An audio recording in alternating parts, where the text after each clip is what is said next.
Salut à toi. Aujourd'hui, nous entrons dans la troisième partie de ce chapitre 2 et nous allons aborder des points clés s'agissant du virus de l'hépatite B. Nous devons aujourd'hui entrer en profondeur dans les profils d'interprétation. Quand on vous dit le plus souvent, pendant la consultation, quand le médecin vous dit, nous allons faire des examens supplémentaires pour pouvoir évaluer votre profil biologique. Parce que le plus souvent, quand vous arrivez à l'hôpital, on vous fait ce qu'on appelle un dépistage. Nous avons en parlé de long en large dans le chapitre 1, n'est-ce pas, et le chapitre 2. Vous comprenez? Allez-y regarder si vous n'avez pas vu les chapitres 1 et les chapitres 2. Parce que dans ces deux chapitres, nous avons donné des explications qui vont nous permettre de mieux assimiler ce chapitre 3. Vous comprenez? Donc pour comprendre le chapitre, autant pour moi, pour comprendre cette troisième partie qui va aborder l'interprétation des exemples de profils biologiques que vous pouvez avoir. Vous comprenez? Vous devez d'abord revoir la première partie et la deuxième partie pour mieux assimiler les notions, n'est-ce pas, de la troisième partie. Donc, avant d'entrer en profondeur, donc, n'est-ce pas, dans l'interprétation de quelques profils biologiques qu'on va sélectionner, s'agissant du virus de l'hépatite B, il sera important, n'est-ce pas, de rappeler, n'est-ce pas, d'une certaine façon, la méthode de diagnostic, n'est-ce pas?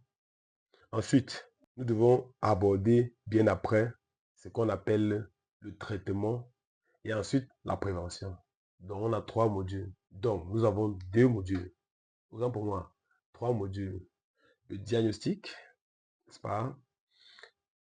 Le traitement et la prévention. Et je vous assure, la partie traitement est très importante. Et je le précise ici, seuls les spécialistes dans un suivi peuvent décider de la mise sous traitement. Vous avez compris. N'engagez jamais un traitement antirétroviral. C'est-à-dire que dirigé contre n'importe quel virus, que ce soit le virus de l'hépatite C, le VIH ou l'hépatite B, sans être suivi par un professionnel, dépendamment de la spécialité du domaine médical, que ce soit moderne ou traditionnel. OK? Allons-y donc. Nous engageons le diagnostic, un rappel sur le diagnostic. Vous devez absolument le comprendre. Le diagnostic est principalement biologique. Et nous vous l'avons dit, ce diagnostic reste biologique parce que l'hépatite est majoritairement asymptomatique. N'est-ce pas? C'est-à-dire que à 90% des cas, les sujets ne présentent pas de symptômes. Les symptômes, c'est quoi? Un symptôme, c'est quoi? Simplement parlant, pour toi qui n'es pas forcément du domaine, le symptôme, c'est une manifestation. Une manifestation physique de l'affection. Et on a dit que l'affection peut être quoi? Ça peut être une infection bactérienne, n'est-ce pas? Ça peut être une infestation parasitaire. On peut vous dire que vous avez des amibes dans le ventre, vous avez des bactéries dans le sang, vous comprenez? Voilà, dépendamment, n'est-ce pas, du système qui est affecté. Vous voyez, si c'est le système orobuccal, système naso-pharyngé, dans les narines, on parle de grippe parfois, vous voyez. Si c'est les voies génitales, vous comprenez? Parce que nous avons des cavités de notre organisme qui ouvrent vers l'extérieur. Et c'est par ces cavités de l'organisme qui ouvrent vers l'extérieur que nous sommes le plus souvent affectés. C'est ce que tu manges qui peut affecter ton système digestif. N'est-ce pas? C'est ce que tu inhales, l'air que tu inhales, l'exposition aux aérosols, les gouttelettes d'eau là, qui peuvent sortir quand quelqu'un éternue. Vous comprenez? C'est ça qui t'expose, dépendamment de l'air, à quoi? À des affections, n'est-ce pas, naso-pharyngées, tout ça. La voie respiratoire jusqu'au poumon, quand on va vous parler des infections pulmonaires. Vous comprenez? Et bien évidemment, la voie génitale. Dépendamment du type de rapport sexuel que vous entretenez, avec protection ou pas, vous vous exposez. Donc, selon la cavité qui a été affectée, nous avons des affections. Et quand on est affecté, le corps présente toujours des manifestations, n'est-ce pas? Un ressenti. Ce que tu ressens là, c'est-à-dire que l'émotion, il y a l'émotion, mais plus précisément, le ressenti physique la douleur abdominale, la douleur au bas-ventre, n'est-ce pas? La douleur au toucher, dépendamment des zones. Ça, c'est ce qu'on appelle les manifestations des symptômes. Donc, le diagnostic est principalement biologique parce que à 90%, il n'y a pas de symptômes. Et le diagnostic biologique veut dire quoi? Ça veut dire que pour pouvoir savoir si vous avez l'hépatite ou si vous avez été en contact avec le virus, on doit absolument faire un examen médical. En procédant comment? On doit prélever un produit biologique de ton organisme. Ça peut être classiquement quoi? Le sang. On va prélever votre sang pour aller faire des examens avec. Je précise ici et je rappelle que nous faisons ce qu'on appelle l'exploration biologique de la composante physique de l'être humain. L'être humain, l'être humain possède plusieurs dimensions. Vous comprenez? N'est-ce pas? On a fait que, il y a ce on va appeler des corps, le corps physique là. Vous comprenez? Maintenant, les autres corps liés à l'organisme, les corps subtils, ceux-là qu'on ne voit pas, nous ne les abordons pas ici. Ça sera dans le cadre de la médecine traditionnelle. Nous restons dans la médecine moderne, je tiens à préciser. Donc cette composante physique de notre organisme, pour pouvoir l'explorer, pour pouvoir, pourquoi on dit diagnostiquer, c'est rechercher l'origine ou alors rechercher des preuves d'une substance. C'est-à-dire qu'on recherche une preuve derrière une affection. Si vous avez été infecté par le virus, on doit par exemple prélever votre sang pour faire un examen sérologique, n'est-ce pas, à partir des tests que vous pouvez imaginer. Les tests rapides, les tests ELISA, il existe tout un package par rapport à ça, jusqu'au test moléculaire. Donc, pour le savoir, on doit faire un examen. Dans le cas contraire, on ne peut pas savoir. C'est ça le problème. Or, certaines maladies, avant même de faire le diagnostic biologique, de toute façon, vous manifestez d'abord l'affection cliniquement. Et là, par exemple, quand vous avez une infection sévère au paludisme, tu ne peux pas échapper. Certes, il est possible que on remarque ça chez les enfants. Les enfants peuvent marcher, par exemple, avec une forte densité parasitaire. Donc, un enfant, un palu vraiment qui a déjà duré, mais l'enfant ne va pas trop manifester, vraiment de façon intense. Alors il peut avoir parfois même plus de 50 000, 20 000, 30 000 trophozoïdes par microlitre dans son sang. Et ça ressemble à ça. C'est-à-dire que le sang est saturé par les parasites qui ne cessent de liser ses hématies. Qui va peut-être, vous pouvez voir qu'il est un peu fatigué. Parfois, la fièvre monte et ainsi et ça. On va aborder ça dans certains chapitres. Sauf que les adultes adolescents là, le plus souvent, on ne supporte pas l'affection. Petit palu là, vous voyez voir un adulte qui n'a que, on voit, il crie de douleur, il s'enroule, sauvez-moi, je veux mourir, il crie, avec des douleurs partout. Les douleurs sont un peu de partout. Quand on fait l'examen biologique pour confirmer, par exemple, un paludisme et associer à ça une densité parasitaire, par exemple, pour vous donner le traitement, on se rend compte il a parfois une densité parasitaire inférieure à 1000 trophozoïdes par microlitre. C'est-à-dire qu'il peut avoir 500, 400, 300 trophozoïdes par microlitre. Mais de toute façon, il crie. Et de toute façon, il crie. Tu demandes, c'est quoi? Vous voyez? Et, et quand on a déjà des symptômes, n'est-ce pas? On doit confirmer ça par des signes cliniques. Les signes cliniques, c'est quoi? À l'examen, chez le médecin, on va vous dire qu'il y a des douleurs ici, il y a telle ou telle chose. Vous comprenez un peu l'approche. Donc, c'est un peu comme ça qu'on procède. Maintenant, dès que vous avez compris ça, c'est donc ça l'affaire qu'on dit. On doit absolument faire un examen biologique pour trouver. Parce que vous ne présentez pas de symptômes. C'est mort. Vous comprenez? Maintenant, c'est quand on fait un prélèvement qu'on va se rendre compte que le virus est là, que vous le portez. Donc, le diagnostic est majoritairement asymptomatique et d'étiologie multiple. Je répète bien, le diagnostic est majoritairement symptomatique, asymptomatique, n'est-ce pas? Mais l'étiologie est multiple. L'étiologie, c'est quoi? L'origine, la source, simplement parlant. Vous comprenez? Voilà. Donc, les affections liées au foie, les affections liées au foie sont d'étiologie multiple. Donc, la source peut être toxique. Donc, une intoxication du foie peut induire une hépatite, c'est-à-dire une inflammation du foie. Le foie va avoir des problèmes. Elle peut être médicamenteuse. Waouh, waouh. L'automédication, on a un contexte limité. Comment on va faire pour échapper à ça? C'est très difficile. Trop d'automédicamentation. Ou alors, trop d'automédication quotidienne. Vous vous exposez à des affections telles que des hépatites, n'est-ce pas, des insuffisances du rein et tant d'autres. Ça peut être également auto-immune ou alors voire même infectieuse. Donc, le diagnostic des infections, n'est-ce pas, hépatiques est, n'est-ce pas, le plus souvent asymptomatique. Et on le fait par des examens biologiques. Maintenant, l'étiologie est multiple. Si vous ne comprenez pas, réécoutez. Je ne pense pas que c'est trop difficile. Donc,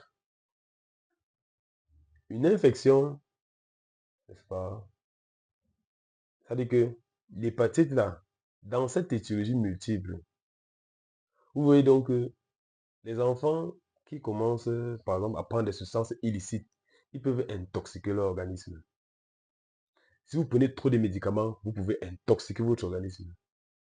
Des maladies auto-immunes, ça veut dire que le corps réagit contre son propre organisme. Vous comprenez? C'est-à-dire que ça peut être aussi dans les cancers et autres pathologies. On ne va pas aborder ça ici. Mais c'est ton organisme qui réagit contre ton propre soi. Ça peut causer des problèmes. Et enfin, d'origine infectieuse. Il s'agit ici de quelle infection? De l'infection au virus de l'hépatite B. Le dépistage de l'infection au virus de l'hépatite B repose sur le diagnostic direct, n'est-ce pas? Je précise bien, le dépistage repose sur le diagnostic direct avec la mise en évidence par test immunochromatographique ou alors par test immunoenzymatique, les ELISA, de l'antigène HBS sanguin à partir du sérum ou du plasma. Il est en général associé à la recherche des anticorps anti-HBS et anticorps anti-HBC de la capsule pour connaître le statut immun du sujet vis-à-vis de l'infection au virus de l'hépatite B. Est-ce que tu as compris ça? Donc, pour pouvoir dépister cette affection-là, si on veut regarder les symptômes, le plus souvent c'est asymptomatique, vous ne présentez pas de symptômes. Mais on a un 10%, on l'a présenté dans le chapitre, dans la partie 1 et partie 2. Il y a un pourcentage qui peuvent présenter des symptômes, dépendamment de l'état de votre corps à la contamination. Mais étant donné que vous n'allez pas manifester des symptômes, des manifestations physiques de la maladie, pour pouvoir diagnostiquer, on doit faire un dépistage dans une première intention. Et dans le dépistage se fait avec quoi? Les tests immunochromatographiques. Mettez en commentaire si vous êtes étudiant et que vous aimeriez apprendre davantage sur les techniques d'immunochromatographie, les principes et autres là. Nous en parlons dans nos forums. C'est OK? Super. Maintenant, on peut le faire également avec des techniques ELISA. Ce sont des techniques encore plus sensibles et mieux spécifiques par rapport aux tests immunochromatographiques rapides qu'on pratique le plus souvent dans les cliniques et autres là. Donc, dans certains centres de santé et dispensaires qui n'ont pas un plateau technique élevé, vous comprenez. Donc, quand on fait ce dépistage avec le test rapide, n'est-ce pas, et que ça revient positif, c'est-à-dire réactif, on va vous demander de faire un test ELISA pour confirmer ce dépistage, n'est-ce pas? Ou voire même parfois des tests moléculaires pour poser le diagnostic.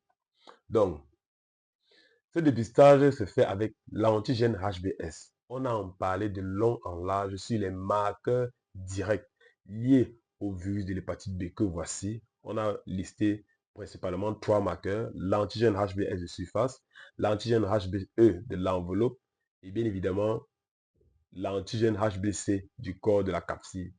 Ce sont des marqueurs directs du virus. Associés à ça, on a quoi? L'ADN.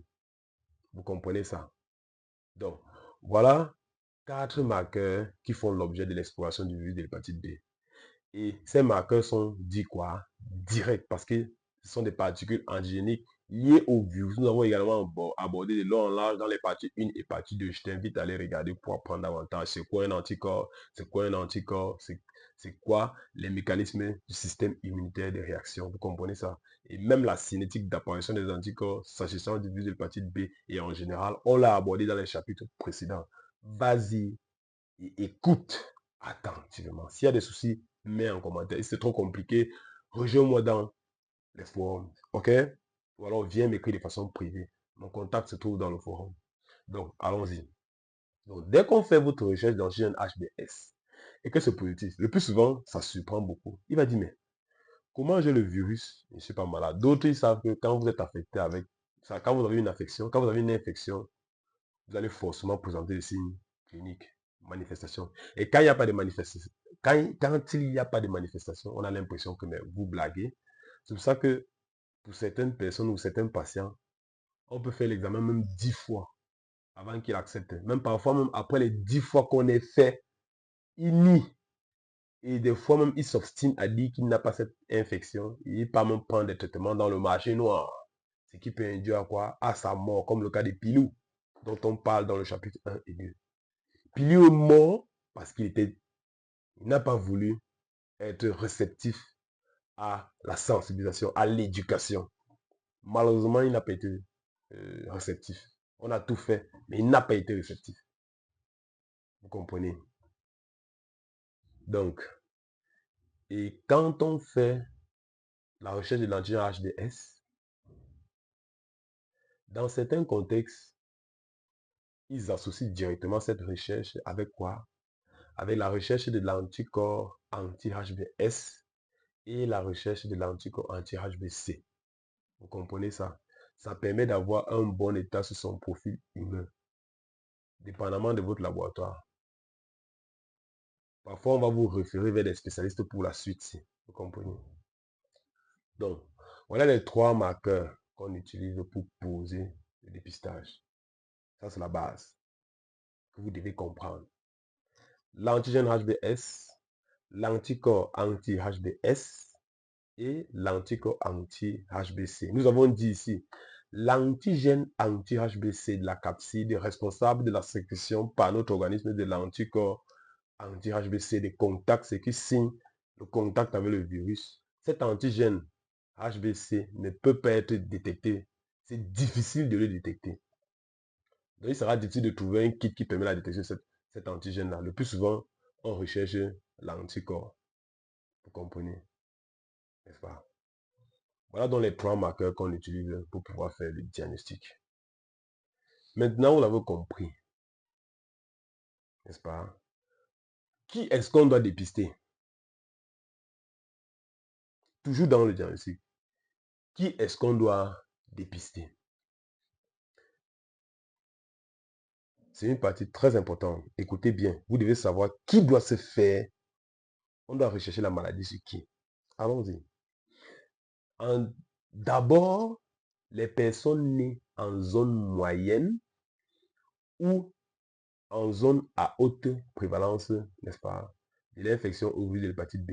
Donc, toute personne qui naît dans des zones géographiques ou alors des contextes, des pays et autres, des villes et tout ça, où la fréquence, quand on dit prévalence d'une maladie, prévalence, fréquence d'une maladie. Les maladies où on a fréquemment des cas d'infection au virus de l'hépatite B, on doit dépister les personnes qui naissent là-bas. C'est bon? À la naissance, on doit dépister et faire des vaccins s'il le faut, si nécessaire. Donc, les personnes nées en zone moyenne où on a une haute prévalence de l'infection au virus de l'hépatite B, dans les zones où le virus là est vraiment intense, vous comprenez? On a une forte fréquence de cas qui arrivent, vous comprenez? C'est-à-dire que par mois, une formation sanitaire peut enregistrer peut-être 10 cas, plus de 10 cas. Non, non, non, non. Nouveau cas, hein? Quand il y a une forte fréquence, chaque jour, on a des cas de personnes qui sont contaminées. Vous comprenez? Le deuxième niveau, ce sont les partenaires sexuels d'un porteur de l'antigène HPS. Donc, si vous avez été dépisté, que vous portez l'antigène HPS, ça veut dire que le test a été positif et c'est confirmé. On doit dépister votre partenaire. Ce n'est pas les malades là qui vont partir transmettre ça. Ils vont partir taper, taper, taper parce qu'ils veulent absolument transmettre le caco. Il y a même quoi, les gars? Il y a quoi? Et puis quand tu parles à la petite soeur, elle ne veut pas comprendre. Elle ne veut pas comprendre. Oh. Parfois, il faut taper là. Il faut taper cette petite soeur. Non, mais c'est quoi? Oh, allons-y. On doit dépister encore qui? Les personnes consommateurs de drogue par voie intraveineuse. Vous là, vous avez tiré les filons, le banga et tout. C'était pas. C'est-à-dire que comme vous tirez la fumée là, le message ne passe pas bien. Vous avez décidé de faire les injections. Donc tous ceux-là qui font cette consommation de substances illicites, drogue et autres, n'importe quelle marque, par voie intraveineuse là, ils doivent être dépistés de temps en temps. Vous comprenez ça? Les personnes vivant sous le même toit qu'un porteur de l'anti-HBS. Donc, si on fait votre dépistage, vous êtes positif, on doit dépister toute la famille, tous ceux qui sont à proximité de toi. Les personnes hémodialysées. Voilà alors un terme compliqué. Quand on dit qu'une personne est hémodialysée, ça veut dire quoi? Les personnes hémodialysées, ce sont des sujets qui doivent subir un mécanisme de traitement du sang. Je ne souhaiterais jamais à quelqu'un de se retrouver dans la dialyse. Mais l'une des habitudes qui nous amène à la dialyse est notre consommation. Qu'est-ce que nous alimentons avec quoi? Les personnes alcooliques, là, beaucoup d'entre eux vont finir dialysés. Les personnes qui pratiquent excessivement l'automédication, vous allez finir dialysés. Et la dialyse, c'est quoi exactement? Le plus souvent, votre rein ne fonctionne plus. Le rein, c'est le filtre principal de notre organisme. Et quand le rein ne fonctionne plus, qu'est-ce qui va se passer? Rien ne pourra plus marcher pour votre vie. Le rein est pété.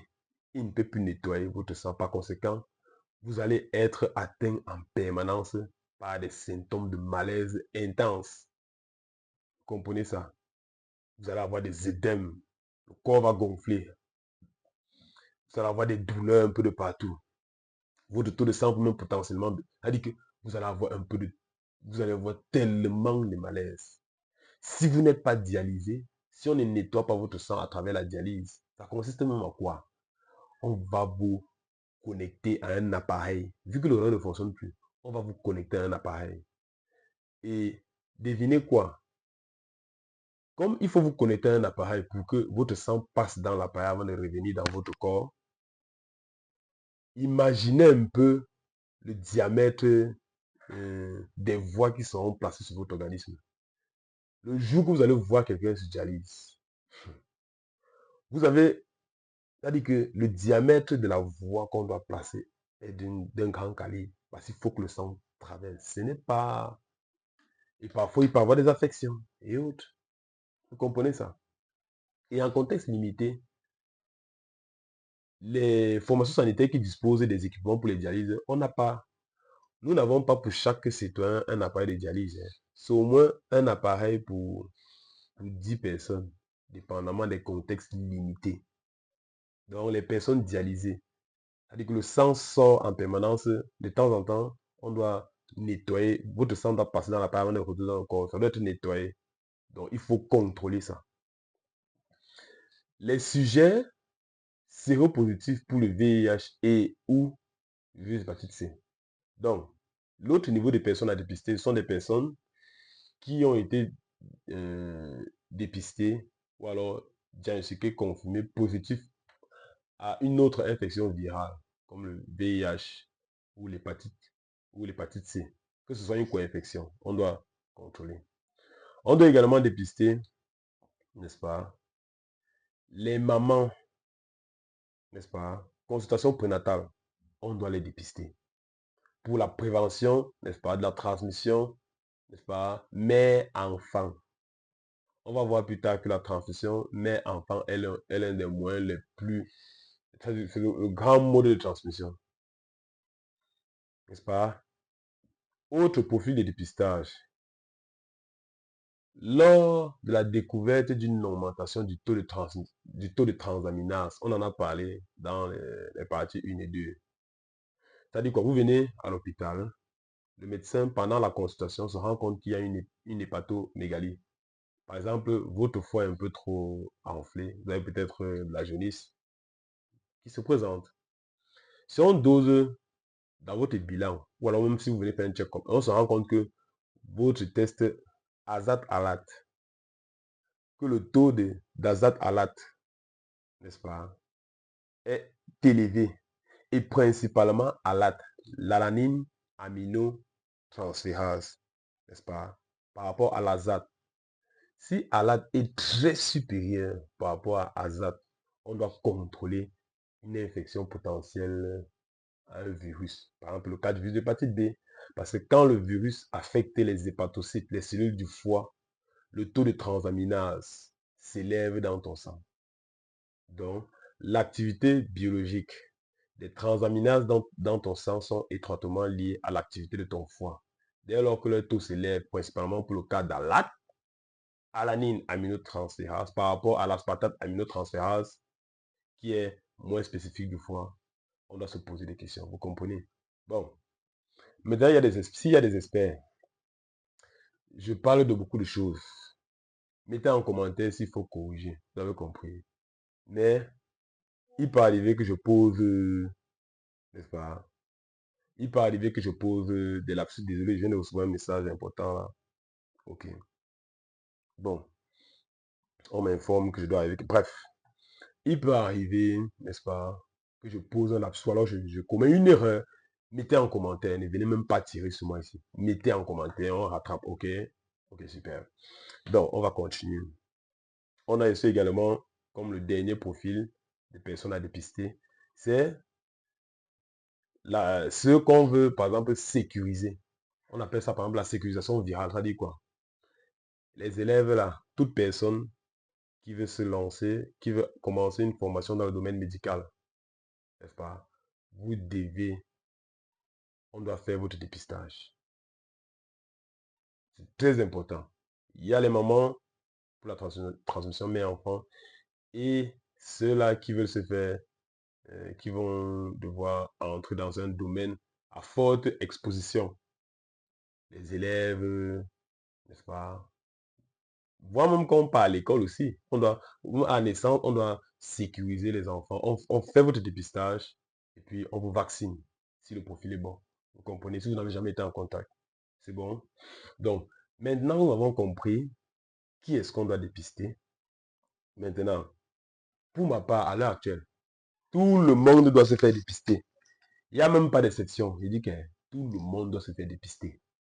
De la même manière qu'on dit, vous êtes de quel électrophore, on vous dit que tout le monde doit connaître son type d'hémoglobine pour éviter plus tard d'avoir des discordances et de procréer pour avoir des enfants drépanocytaires. Tout, tout le monde, dès que vous avez vu cette vidéo, si vous ne connaissez pas votre statut, vous ou votre famille, allez vous faire dépister. Est-ce que vous voulez me voir? C'est bon? Super. On continue. On va maintenant aborder les marqueurs sériques et leur intérêt respectif. C'est très important.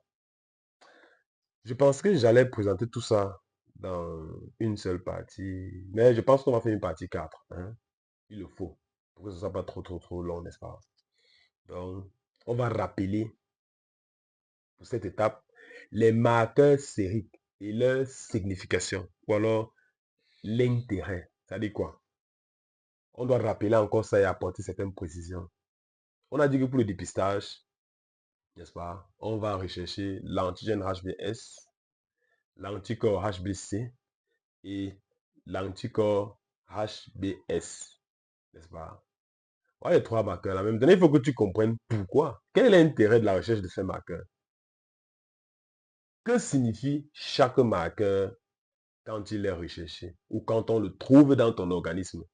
Parce qu'il y a des marqueurs directs liés au virus ou l'élément pathogène et des marqueurs indirects liés à la réponse de l'organisme après contact avec l'élément étranger.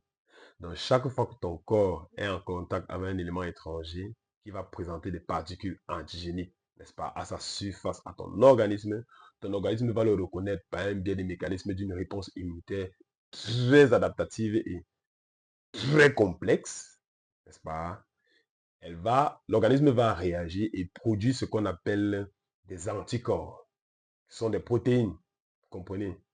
qui est la réponse de ton organisme après le contact avec qui l'élément étranger. Donc, quel est donc l'intérêt de chaque marqueur qu'on recherche? Parce qu'il est important de comprendre ça avant qu'on arrive sur la partie d'interprétation des profils biologiques. Et croyez-moi, nous avons jusqu'à 8 paramètres à explorer. Je vous rappelle que pour le dépistage, certains laboratoires utilisent la cassette à 1 paramètre, mais moi, j'utilise la cassette à 5 paramètres. Vous comprenez ça? 5 paramètres. Voilà. Et les autres paramètres, on les recherche tels que l'ADN du virus, n'est-ce pas? Et les anticorps de type IgM spécifiques pour l'hépatite B, n'est-ce pas? On le fait toujours, le plus souvent même par test immuno-enzymatique. Vous comprenez ça? Et enfin, le 8e paramètre ici, c'est qui? C'est l'antigène HBC. On a dit que cet antigène est difficilement détectable. Vous n'allez pas trouver des kits qui font cette détection-là. Si possible, peut-être c'est disponible, mais c'est un peu rare. Sinon, on ne recherche pas l'antigène HBC. Donc, on va interpréter 8 exemples de profils biologiques. C'est bon? On a sélectionné 8 exemples de profils biologiques qui vont être interprétés. Et on va interpréter les 8 profils à partir de 7 paramètres. Qui sont qui? Le premier paramètre, c'est qui? L'antigène HBS. Le deuxième paramètre, c'est qui? L'anticorps anti-HBS. Le troisième paramètre, c'est qui? L'antigène HBE. Le quatrième paramètre, l'anticorps anti-HBE. Le cinquième paramètre, l'anticorps anti, n'est-ce pas? HBC de type M, n'est-ce pas? Le sixième paramètre, c'est l'ADN.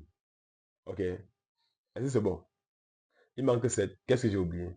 OK, j'allais oublier. OK, oui. Oui. Le dernier paramètre, qui est ici le septième, qui est l'anticorps anti-HBC, les anticorps totaux. Vous allez comprendre que les anticorps de contact, on a classifié ça dans le chapitre, dans la partie 2. On a dit que il y a les anticorps de type IgG et les anticorps de type IgM. Et on s'est concentré sur les IgM. Pourquoi? On a dit qu'ils sont sécrétés de façon précoce dans l'organisme. Ce sont les premiers anticorps qui permettent de déterminer si une infection est récente. On va aborder ça en fait. Vous comprenez? Donc je récapitule. Nous avons l'antigène HBS, l'anticorps anti-HBS, l'anticorps anti-HBC totaux, l'anticorps anti-HBC de type IgM, l'antigène HBE, l'anticorps anti-HBE et enfin l'ADN. Voilà donc les 7 paramètres que nous allons utiliser pour pouvoir interpréter 8 exemples de cas couramment rencontrés en formation sanitaire. Et à partir de cette vidéo-là, vous allez mieux comprendre comment interpréter vos résultats. Si vous avez fait la recherche de ces paramètres, de ces 7 paramètres, à partir des cassettes immunochromatographiques combinées ou alors à partir des techniques ELISA. Mais sachez que le dépistage avec les tests rapides de première intention, c'est le plus souvent moins coûteux en contexte limité. Mais maintenant, dépendamment du profil biologique présenté par la cassette, on peut passer à quoi? Aux techniques ELISA pour compléter les marqueurs tels que les anticorps anti-HBC de type IgM totaux aussi. Et maintenant, les tests moléculaires pour quantifier l'ADN. Vous voyez, c'est pour ça que vous devez rencontrer un spécialiste parce que le fait de rechercher juste l'anti-HBS, ça ne suffit pas. Donc, quand on commence avec le premier test de dépistage, là, soit une technique ELISA ou bien un test rapide, on recherche l'antigène HBS. Quand c'est positif, on doit revoir tous les autres marqueurs. Vous avez compris? Voilà. Maintenant, vous avez compris ça. Nous allons donc aborder, n'est-ce pas? On doit présenter chaque marqueur et, n'est-ce pas, la signification, l'intérêt de la recherche de chaque marqueur, l'intérêt respectif pour chaque marqueur. On commence par l'antigène HBS. Est-ce que le rythme est bon? Allons-y. L'antigène HBS nous signe la présence du virus de l'hépatite B dans le sang et donc l'infection. Donc, quand on recherche l'antigène HbS de surface du virus, si le test revient positif, ça veut dire exactement et simplement que le virus est présent dans ton organisme. Donc, vous êtes infecté. Point barre. C'est bon? Super. Le deuxième marqueur, c'est qui? L'anticorps anti-HbS. L'anticorps anti-HbS signe une immunité protectrice. Je le dis bien. L'anticorps anti-HbS signe une immunité protectrice. Si le taux est supérieur à 10 unités internationales par millilitre, post-infection ou post-vaccination. Et maintenant, nous devons veiller à avoir des taux supérieurs à 100, n'est-ce pas, unités internationales par millilitre pour les professionnels de la santé. Je vais bien expliquer cette partie. Vous devez comprendre très bien. Donc, quand on recherche l'anticorps anti-HbS, la présence de cet anticorps dans ton sang signe que vous avez une immunité. C'est-à-dire que votre corps a réagi. Et c'est l'anticorps principal de protection de notre organisme. Donc, dès que votre organisme réagit en produisant cet anticorps, encore que ce n'est pas systématique, le corps prend du temps avant de produire cet anticorps spécifique-là. On a dit, la réponse immunitaire spécifique est parfois lente, n'est-ce pas? Elle est lente à être effective. Donc, maintenant, dès qu'on détecte cet anticorps-là, anti-HbS, ça signe que votre corps a une immunité. Mais maintenant, pour que l'immunité soit effective et qu'on dise que, bon, vous êtes vraiment protégé, il faut que leur quantité atteigne un certain seuil, dépendamment des références et des normes. Mettez les vôtres en commentaire, mais pour ce profil, rejoignez-moi en communauté pour avoir les articles, les liens et tout ça lié à cet article, vous comprenez. Vous devez avoir un taux supérieur à 10 unités internationales par millilitre. Et quelle est donc la condition qui pousse notre organisme à sécréter cet anticorps? Ça peut être soit après un contact, on va parler des modes de contamination ou de transmission du virus. Après un rapport sexuel, vous vous retrouvez contaminé. Ou alors après une transfusion, vous vous retrouvez contaminé. Ou alors en vous injectant de la drogue par voie veineuse, vous vous retrouvez contaminé. Et une fois que vous êtes contaminé, votre corps peut réagir, répondre à ça. Vous comprenez? Ou alors, après un vaccin, la vaccination, c'est quoi? On va vous administrer, n'est-ce pas, cette particule, un vaccin. Le vaccin là, va composer une particule antigénique atténuée dont la pathogénicité a été bloquée. Et on a gardé juste la partie capable de faire réagir ton corps pour que ton corps puisse s'immuniser contre ce pathogène. Vous avez compris ça? Mettez en commentaire si vous voulez comprendre le mécanisme derrière la vaccination. Donc, la recherche de l'anticorps anti-HbS, n'est-ce pas, ça signe l'immunité. Mais on doit veiller à ce que le taux là soit supérieur à 10 unités internationales par millilitre. Là, on est garanti. Maintenant, pour ceux-là qui vont aller travailler dans la santé, c'est-à-dire dans les hôpitaux, les étudiants et autres, on doit se rassurer que le taux des anticorps anti-HbS après vaccination, ouais, ok, ça doit être supérieur à 100 unités internationales par millilitre. C'est bon. Voilà. On continue.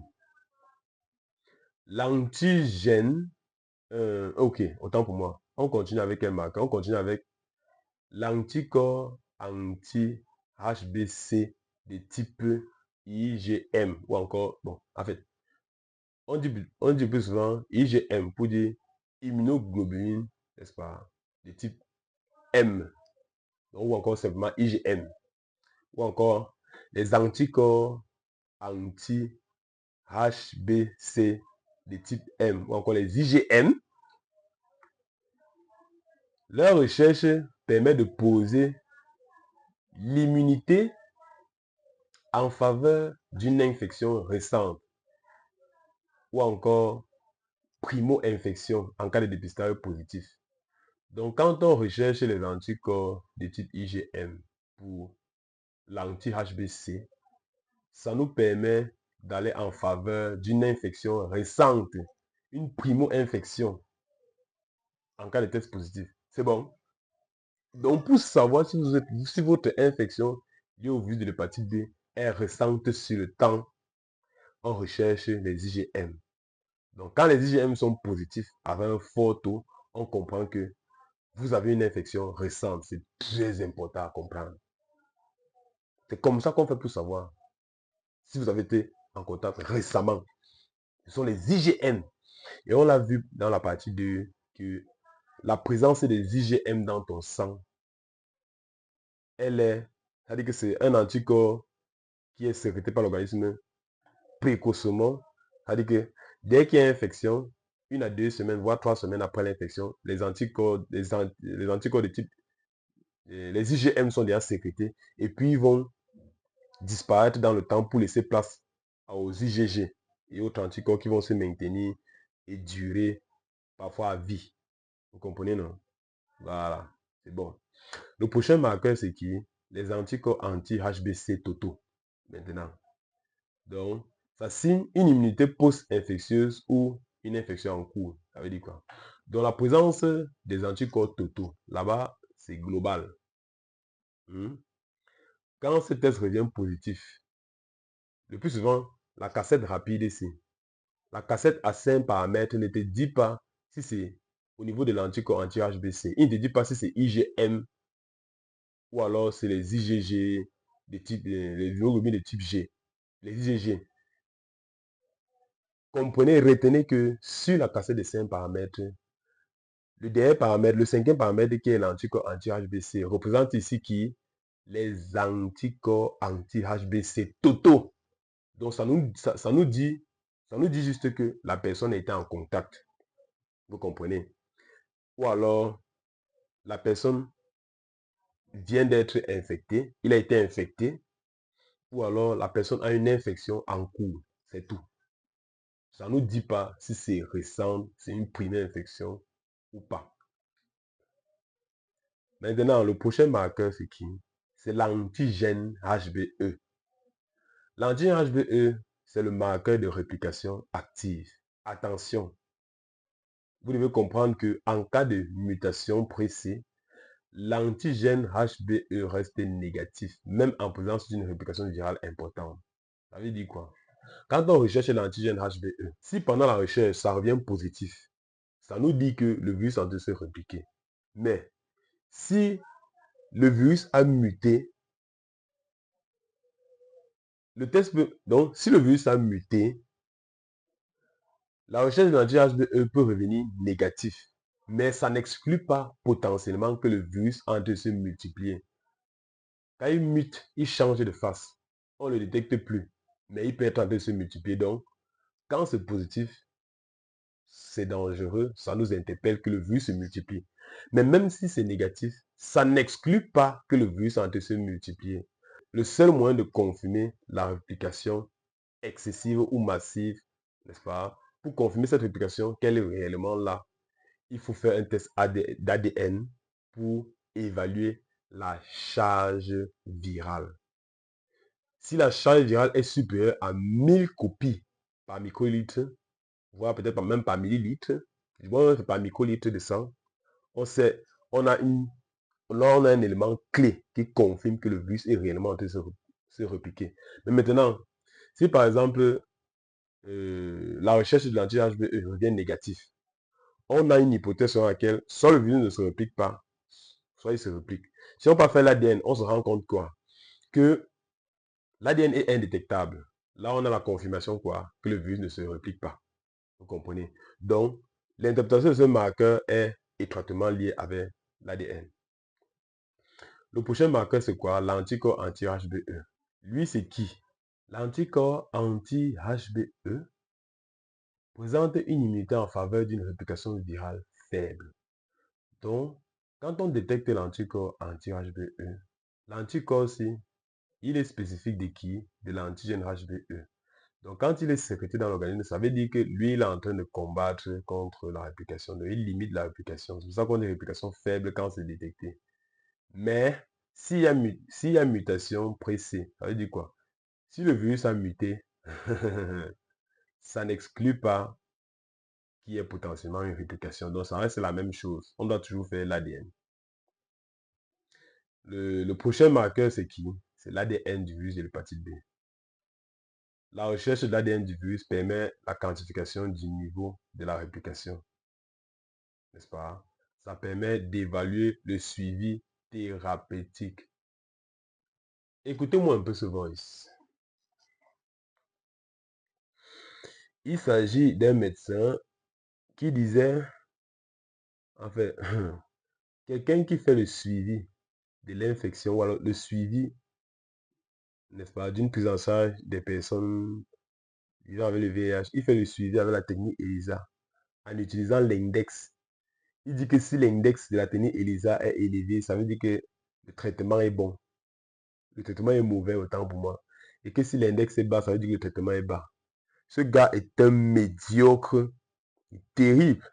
C'est-à-dire qu'en contexte limité, on trouve de tout. Il y a des malades.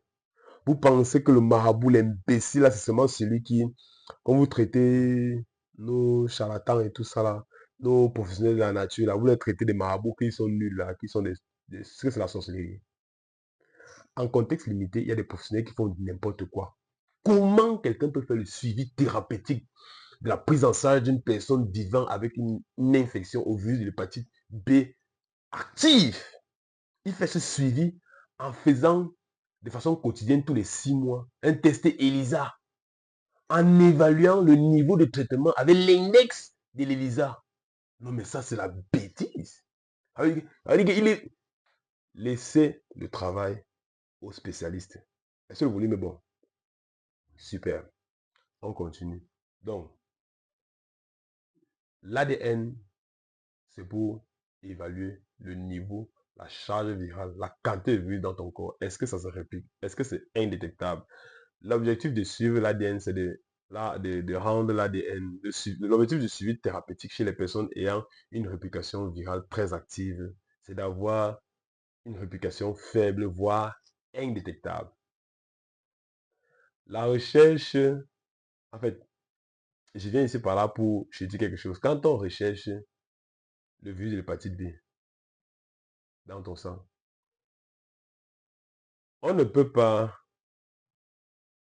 éliminer physiquement et définitivement le virus de ton sang, mais on peut rendre sa charge virale indétectable.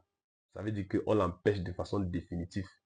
Ça veut dire qu'on l'empêche de façon constante de se répliquer. Donc on rend la charge virale indétectable. N'est-ce pas? Et enfin, comme autre paramètre qu'on peut faire, n'est-ce pas, et d'explication, c'est l'évaluation de l'atteinte hépatique à partir du dosage des transaminases ALAT et AZAT. Si ALAT est supérieur à AZAT, si ALAT est supérieur à AZAT, on a une forte probabilité en faveur d'une cytolyse hépatique et qu'on doit faire un suivi. Donc, quand le foie est beaucoup atteint, les transaminases sont élevées. Et ça peut potentiellement être lié à quoi? À une cytolyse. Et on rencontre ça dans quoi? Dans les hépatites fulminantes, vous comprenez? Qui sont caractérisées par une forte réplication du virus associée à une cytolyse, c'est-à-dire que la destruction excessive des cellules du foie, ce qui peut engendrer, par exemple, un cancer et autres complications. On a aussi les activités, n'est-ce pas, des facteurs d'aquagulation. N'est-ce pas? On appelle ça le complexe pro-thrombinique. OK? Ce sont des facteurs pro-diagnostiques, quoi. On a également l'évaluation de la fibrose et de l'inflammation hépatique. On peut faire des fibroses. Ce sont des tests supplémentaires, quoi. On va dire évaluation de la fibrose, n'est-ce pas? Ou alors de l'inflammation hépatique. On fait des échographies et autres, peut-être même des biopsies et autres choses. Vous comprenez? Voilà donc la signification des marqueurs qu'on utilise pour pouvoir explorer ça. Maintenant, on engage donc l'interprétation du profil biologique. Voilà donc le profil biologique, n'est-ce pas?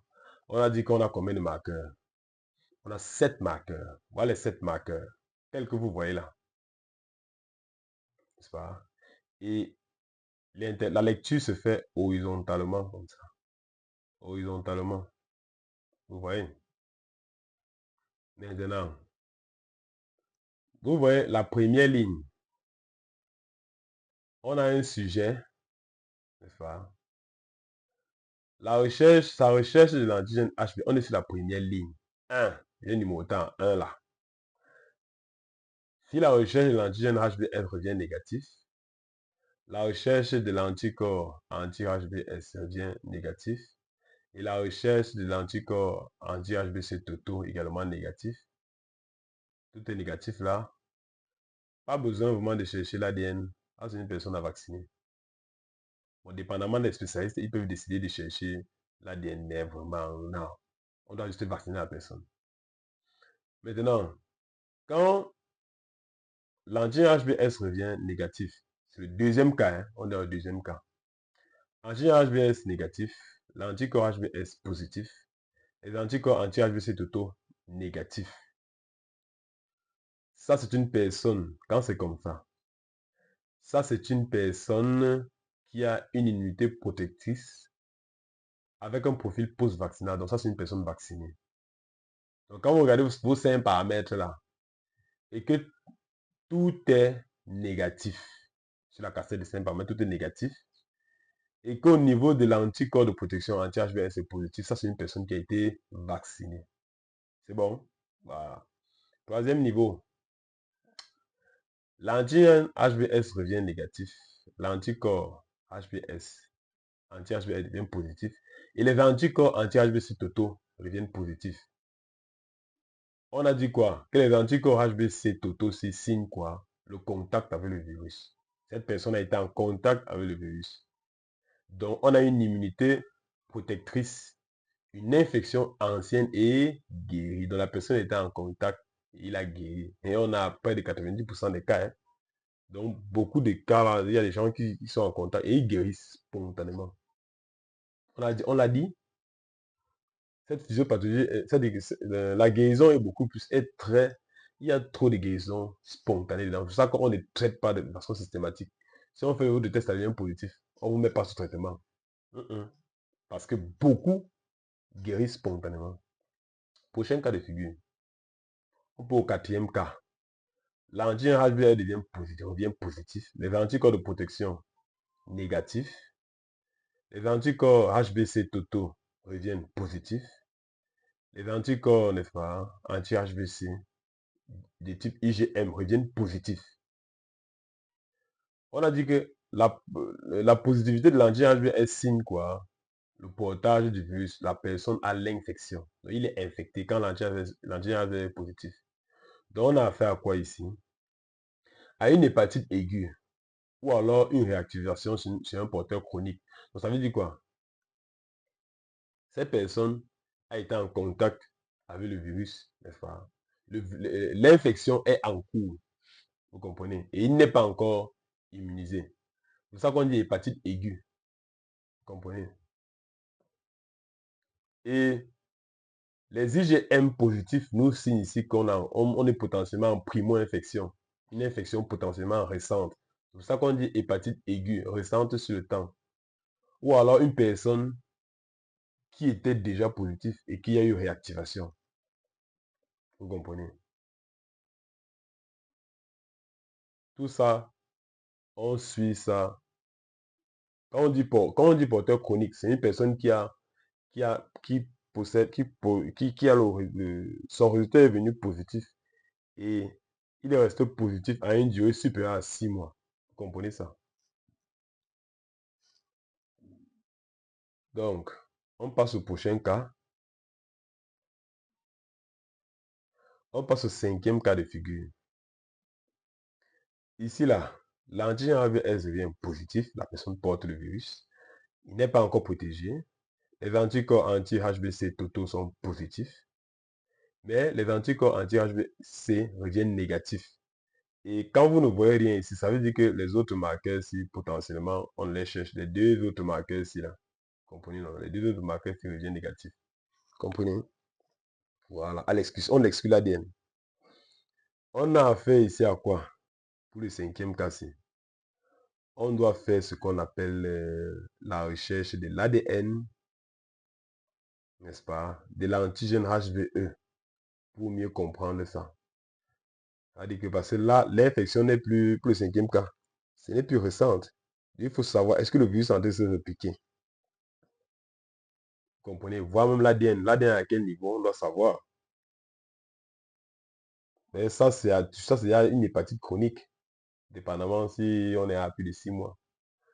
Le sixième cas, on a l'anti-HVS positif, les anticorps anti-HVS négatifs, pas de protection. Les anticorps de contact sont là, la personne a été en contact.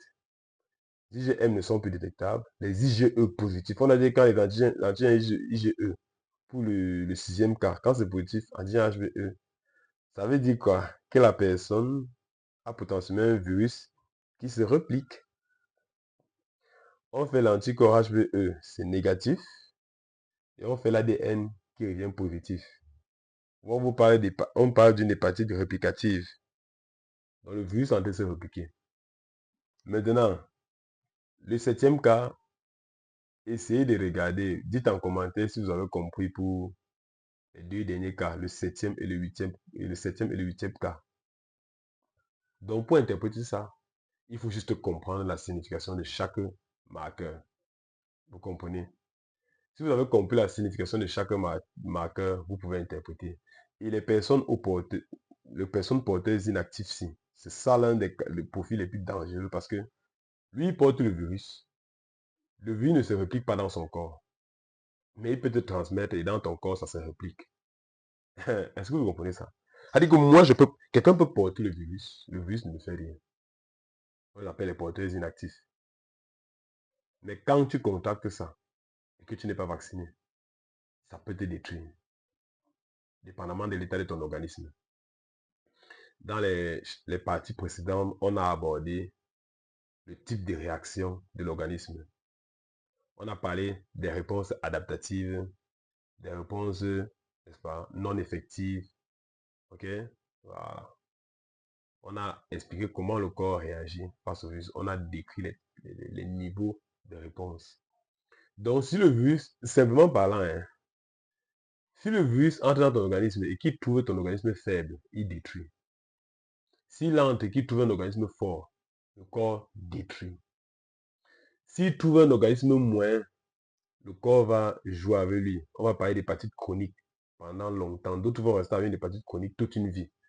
Le corps le tue un peu, un peu, un peu, un peu, un peu, un peu. Donc, le point clé à comprendre, c'est ceci. Le diagnostic virologique de cette infection au virus hépatite B est basé sur le dépistage associé de 3 marqueurs sanguins que vous devez retenir dès à présent. L'antigène HBS, l'anticorps anti-HBS et l'anticorps anti-HBC. Voilà les 3 marqueurs qu'on utilise pour le dépistage. Maintenant, dans certains contextes, on commence d'abord avec l'antigène HBS. Si l'antigène HBS revient positif avant qu'on va faire les autres marqueurs, certains font directement les 3 marqueurs. Maintenant, en cas d'infection à l'antigène HBS positif, des marqueurs complémentaires sont réalisés comme les anticorps anti-HBC de type M, IgM, avec la déclaration obligatoire si l'anti-HBe et l'anticorps anti-HBe, n'est-ce pas? Ou alors même l'ADN du virus de l'hépatite B, on doit déclarer leur profil, si c'est réactif ou pas, pour caractériser l'infection et sa réplication. Il est important en cas de positivité lors du dépistage pendant la recherche de l'antigène HBS de faire des tests complémentaires pour caractériser votre infection au niveau réplication. Il est important de caractériser l'infection et de ne surtout pas engager un traitement sans avoir un avis médical. Comprenez? Je vous le dis, 90% des personnes qui sont infectées par le virus hépatite B guérissent spontanément. Tout dépend de l'état de votre organisme au moment où vous êtes contaminé. Est-ce que vous voulez nous? Donc, maintenant, nous allons aborder la dernière partie qui est le traitement. Mais je préfère l'aborder dans une quatrième partie. Merci d'avoir regardé jusqu'ici. Et vas-y jusqu'à la fin. Je crois qu'après ça, vous n'aurez plus jamais ce déphasage-là. Il est important. Informons-nous et partage cette vidéo à un proche. Vous comprenez? Ça peut aider. Est-ce que c'est bon? À bientôt dans la dernière partie.